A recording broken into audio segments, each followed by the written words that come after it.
Hey guys, Matt DeWitt from MWD Adventures. We are back with another video, and today is the much anticipated modification video. So we're going to talk about all the modifications on the trailer. We got a little special surprise for you. Stay tuned.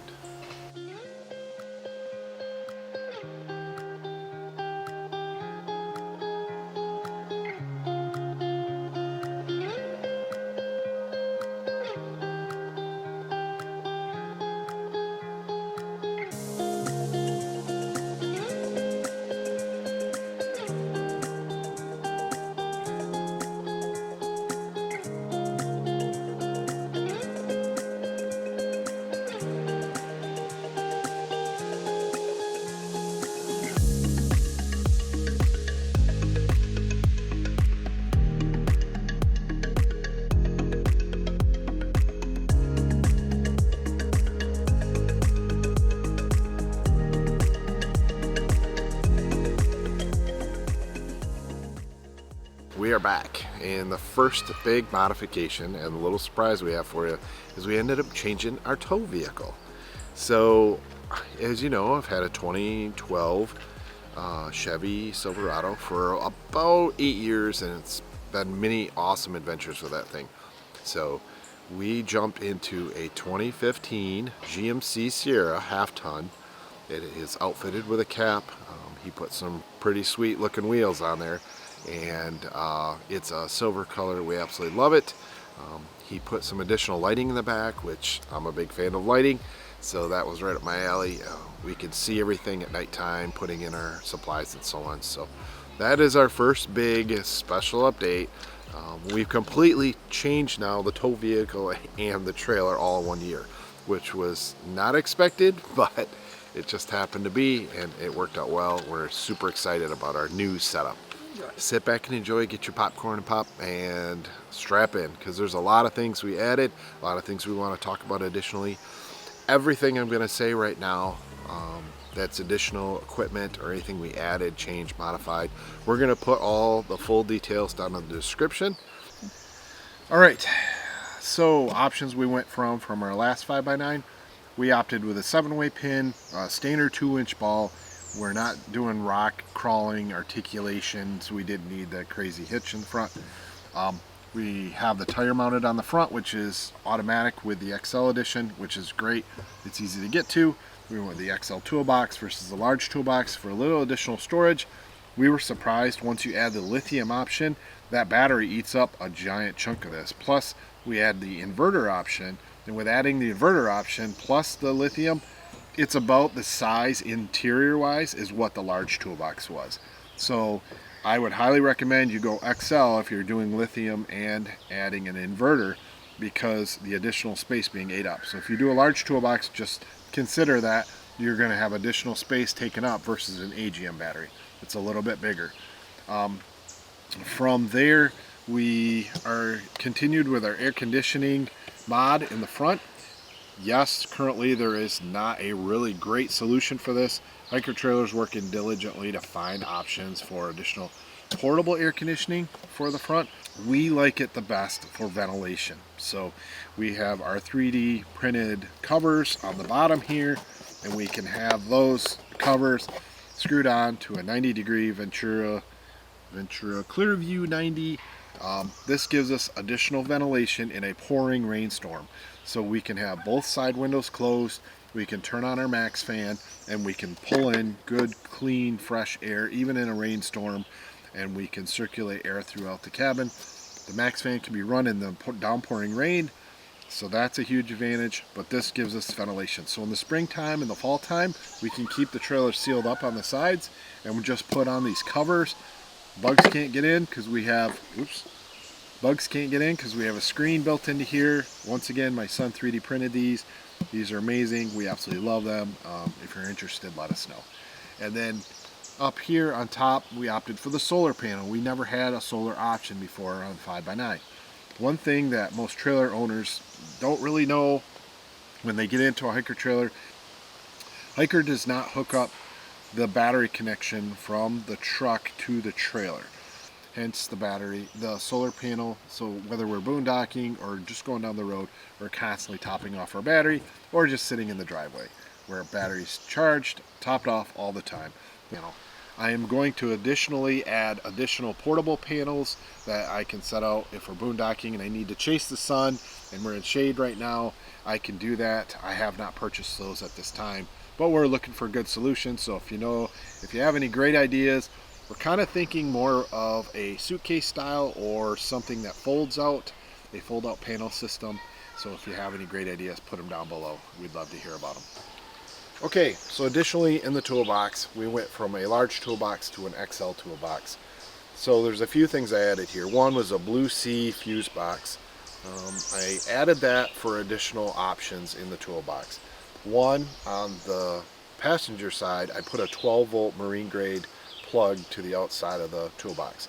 This is to feed power to additional lighting on that side. So with having one drilled in the side 12 volt option on the passenger side, I opted on the driver's side to add a portable option and wired that into the Blue Sea fuse box, so I have additional 12 volt that I can hang outside the toolbox if I needed to on the driver's side. So now I have a 12 volt source on both driver and the passenger. I added a Baja Designs light.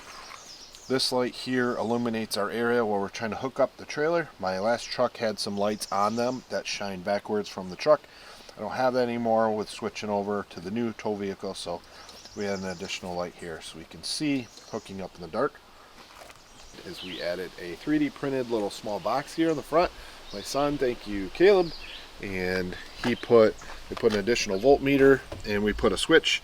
The switch runs to a KC Highlights ground light in amber, and then we got a couple of USB plugs. In the center of the toolbox, I ran a Oz forward drive light stick on a switch. So I've got a switch here and I can turn on to illuminate the toolbox area and see everything going on. It's great. Had it on the last trailer, continued with that on this one. We're so happy with it.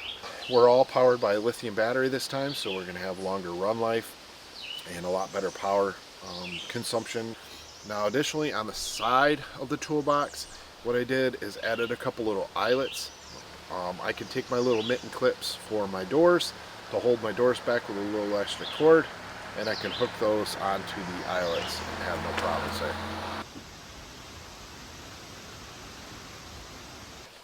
So on the driver's side, not a whole lot of modifications. I do have the door open currently. We did a little bit of elastic with a mitten clip like we talked about in the front. But outside of that, the biggest thing I had was mounting my shower room. That was a little bit of a challenge. Hiker had changed some things from our last build, so we needed to get it further away. We'll have an additional video on how we installed the shower room to get over those challenges. But when it comes down to it, the major modification on the driver's side was adding additional bars. So we added additional crossbar or cross so that we could hang the shower room, and with hanging the shower room, that gave us additional tie-off points. So our 270 awning needed additional tie-off point. The HT in the roof rack had moved locations, so we lost a tie-off point there. So we added additional eyelets into the crossbar, and we added additional eyelets in the back for additional tie-off points. That's probably the big thing that we added on this side. Also some really sweet MWD graphics. You know, you gotta have that.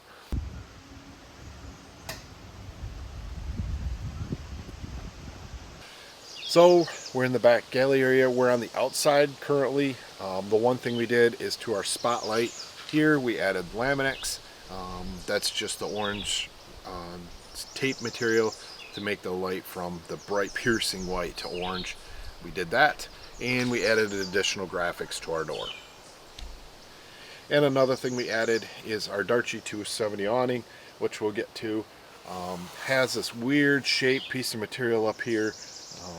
It's always comes default on the passenger side up front.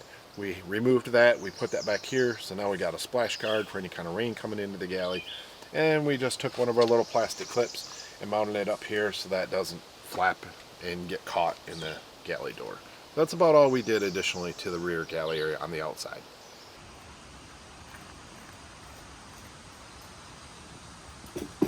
Alright, we are on the passenger side now. Everybody's going to wonder why we didn't go with 23.0 or the Batwing. The main reason is we already had purchased the wall kit from our last trailer. So we had all these additional walls that we had and we wanted to utilize them with our next build. So we opted to purchase another 270 Darchi awning that we could utilize with our walls that have windows and that kind of thing. That's the only reason. 23-0 makes a great product, and Batwing is a great product. But we just already had that equipment, so we wanted to save ourselves a little bit of money and opted to install ourselves a 270 Darchi awning. With that, we put on the hardcore tape lights that we had from our last trailer. We absolutely love those. They have a little cigarette plug, a little adapter. You stick the lights on. We have white and amber, and then we can run that and plug that into our 12-volt outside power source in the toolbox, and it works perfectly. We use a few little clips along the front rail of the front of the trailer that prevents the wire from getting pinched in the door as we're coming and going in the middle of the night. So outside of that, that's about all we added to the outside. The kitchen area is the same as what we did with our last trailer setup. Wendy's going to have a whole video on her kitchen setup. She loves her kitchen. She's proud of it. So we're going to have that down the road. But we did not touch or modify anything here. We still have the standard 11-pound bottle with the optional side table. So what we opted to do for lighting from the factory was to do the floodlights on the sides. We did the drivers and the passengers. People are like, well, how much do you use them? Well, if you're keeping your trailer hooked up and you're just stopping for a place and then you need to get going the next day, the side lighting works great. That's why we wanted them. And we also use them for setting up in the dark. We can turn on both side lights. We can turn on the rear spotlight, which we opted for the spot out the back, not the flood. But we can spot the area. Adding the additional dimmer control we did ourselves, that definitely helps, so we can tone it down. If you happen to be in a campground and you got a nearby neighbor, you don't want to disturb them, I can turn that down. Also, the orange tint definitely helps too.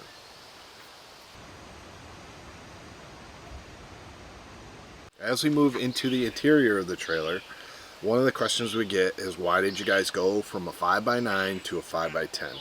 The biggest reason is additional storage. So the hiker is already famous for its squared off galley. You have all that extra storage area. So we wanted to build on that by adding an additional foot to the front of the trailer. So what we did is we did 24-inch galley to the rear, and then we opted to have our queen size bed. That gave us, with a 5x10 model going to a 5x10, an additional foot in the front. And we came up with something pretty creative, I think. So my father-in-law, who's wonderful at woodworking, thank you Raj, he helped us come up with a design that fit our needs. Right below that top part that's already been built from the factory, so we added that additional shelf. Then below that we added another shelf, but we had it stick out just a little bit further and a little bit wider, almost to the 12-inch mark. That allowed us to take our duffel bag and our clothes boxes and put those on that shelf. So now we have easy access to our clothes, so we can quickly get to something, a sweatshirt, whatever we need, we can quickly get to those. Then additionally, down below, we have 2 dividers that we installed, and those 2 dividers create 3 cubby holes. There's a little bit of a gap there between the mattress and the top of the shelf, so we can kind of tuck that stuff in and we can pull that stuff out. The other additional reason for that, by putting those 2 dividers in, it acts as a stop for the queen size mattress. The mattress can come all the way to the end and it can stop and hit those dividers. It doesn't slide around in the trailer at all. We also added our hyper vent, which prevents condensation. We put that back into the trailer. We have our standard queen mattress. We still sleep with our heads by the galley door. That's just our preferred way. That gives us this additional space in the front to completely build out. Now, one of the questions we also get is, why don't you seal those off with doors? The doors, in our opinion, get in the way. Doors, lids, all that kind of stuff get in the way. If you're hardcore off-roading and so on, and you might have things sliding around, moving around, you might want some netting or some doors. But for our needs, we did not see needing doors, so we opt not to have doors. It's just one more thing you have to open and close to get to anything. So that works out well. So additionally, in that shelving, we had Raj put in some remnant countertop on both shelves to give them kind of a nicer dressy look and prevents wear. And then we added some Oz four-wheel drive light sticks. These come in white and amber. Oz four-wheel drive had provided us with some lights for this project, and the last one we had bought a bunch of their lights and absolutely fell in love with them, and they have been really good and generous to take care of us on this build.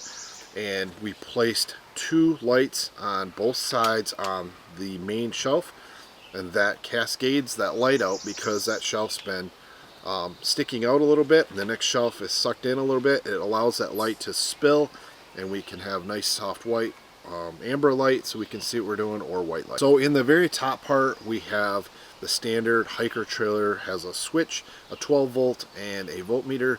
We hadn't changed a whole lot of that. We did add a dimmer control. Word to the wise, dimmer controls are a pain in the butt to install. We had to grind down the back padding and make it thin enough to get the dimmer control to fit, but that controls and dims our outside exterior lights. So we absolutely love that. Entertainment area, we opted to take our iPad, move it higher this time. So we put a 2-inch extension with a RAM mount. We opted to take that and move that all the way to the ceiling area so we have a better view. So that works out well, and we ran a short charging cord from there to the electronics behind, which lines up perfectly. So it hides all the electronics behind the iPad, and we can flip our switch and we can power our iPad. Additionally, we have felt boxes in the very top. Those just contain our knickknacks that we moved over from our last trailer, and absolutely love those. Those spaces are amazing. You can put cards in there, you can put a little small flashlight, your pocket knife, all your little odds and ends, keys, anything can be put in those top areas. So then from there, in the interior, we moved to our curtains. We opted to do something different. We did a curtain rod before with some command hooks. This time we opted to do a couple little stick up with 2 little nubs, and we took a dowel rod, drilled it on both ends, and stuck it on that. It's more secure, it's more firm. Sometimes traveling down the road, we found our curtain rod laying on the bed, and it was all crooked and it was bent and that kind of thing. So we opted to go with a dowel rod this time, and that was one of the ideas we found on the hiker forums, which hiker forums are a lifesaver.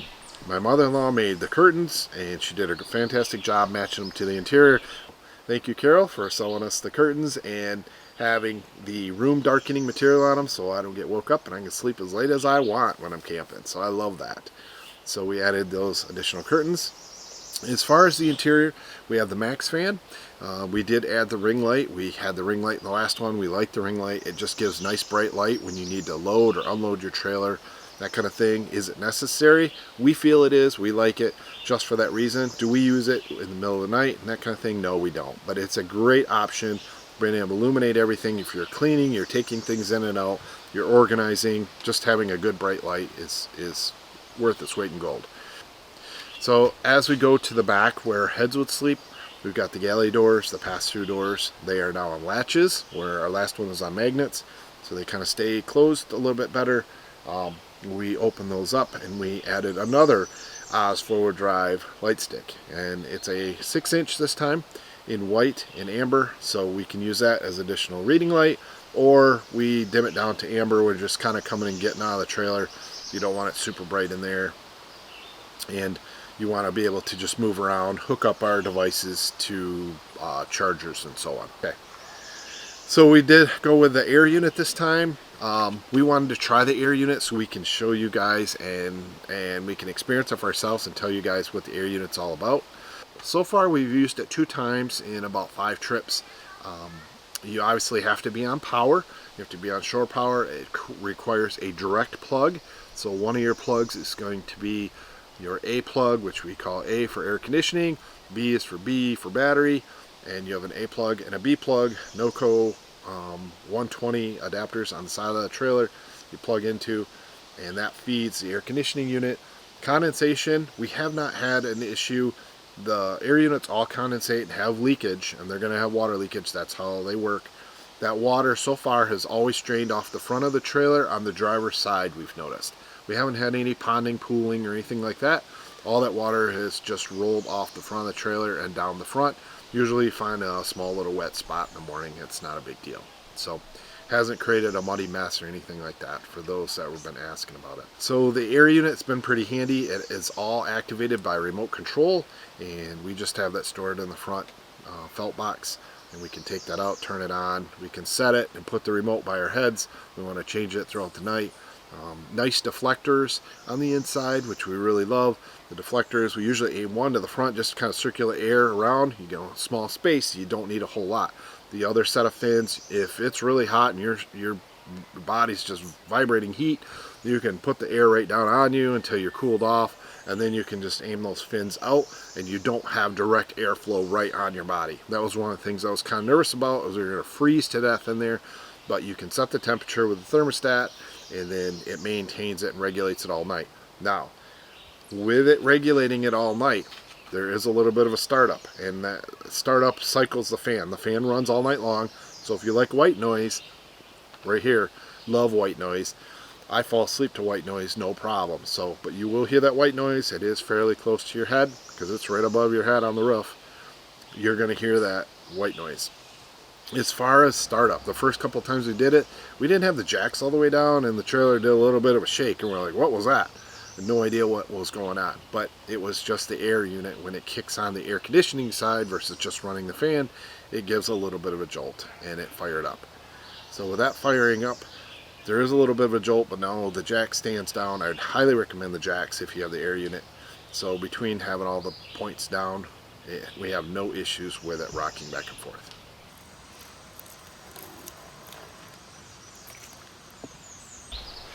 So with this trailer, we opted to go with the same configuration as our last build on the 5x9, is we went with a 24-inch deep galley. So by going 24-inch deep galley, that gives us plenty of storage. On the very top one, we did split configuration. Everything will be listed down below how we did that. But it gives us a little bit of storage nooks on the inside, and then on the back side, it fits our containers perfectly on the top shelf.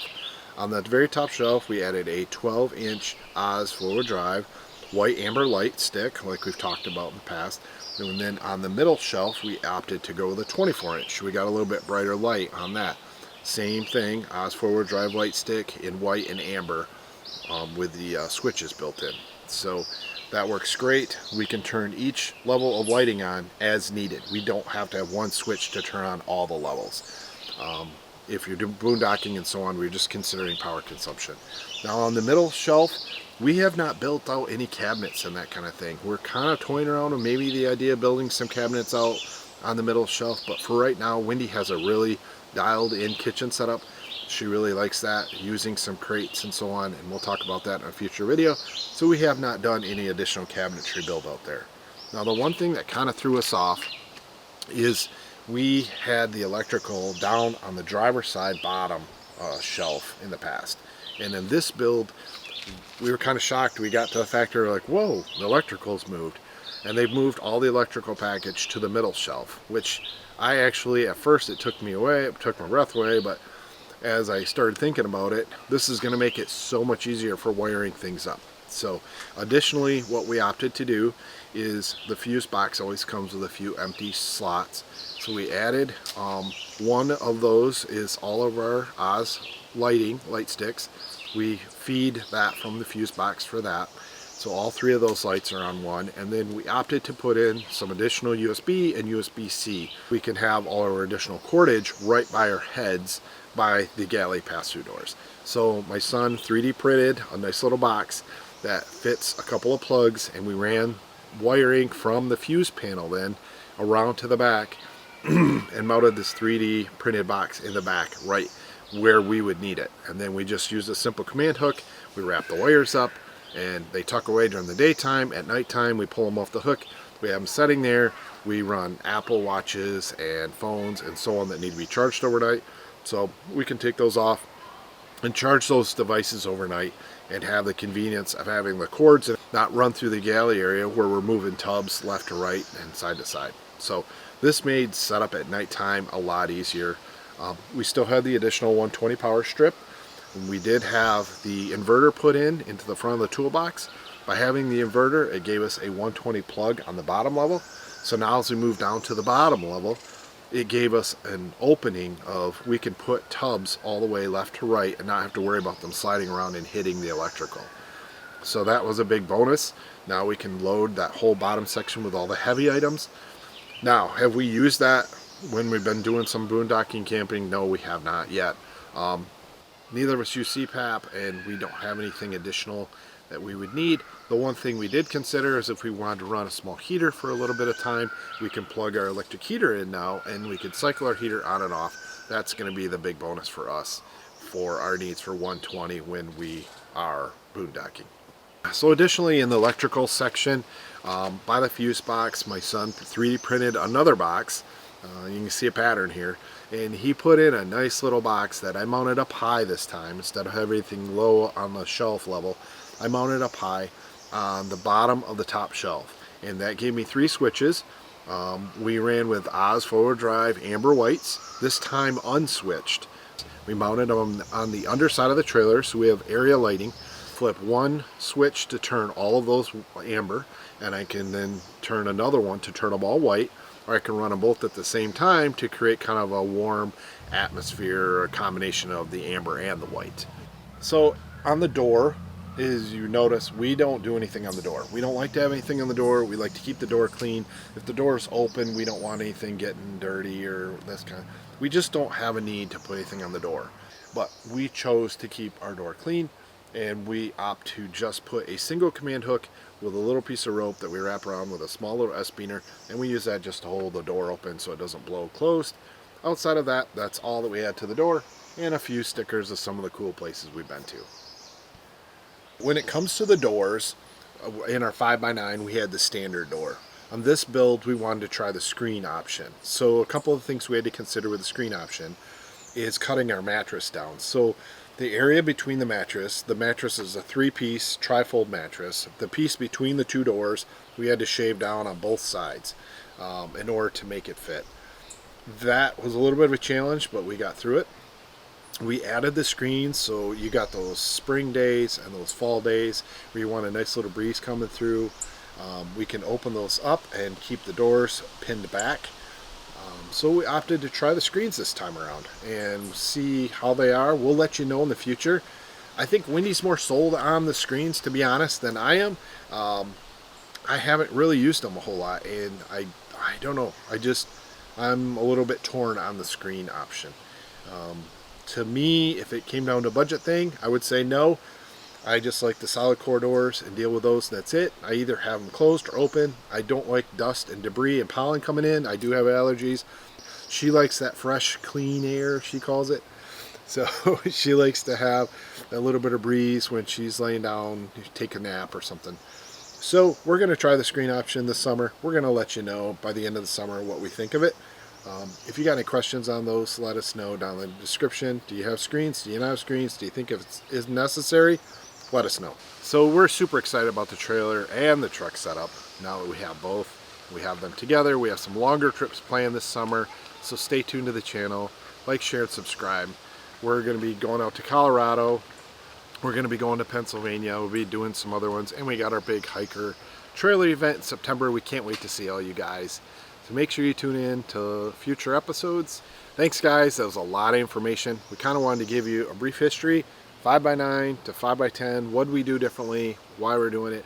A lot of the things we did, we're just experimenting and trying new things so we can help you guys make a good purchase or decision in the future. So with that being said, thanks for watching. No matter what rig you guys have, whether it's a tent or a trailer, what your tow vehicle is, I know gas prices are high, but sure, make some time to get out, enjoy this beautiful world, enjoy nature. Make sure the most important thing you do is get out and do a little camping. We'll see you on the next one, guys. Take care.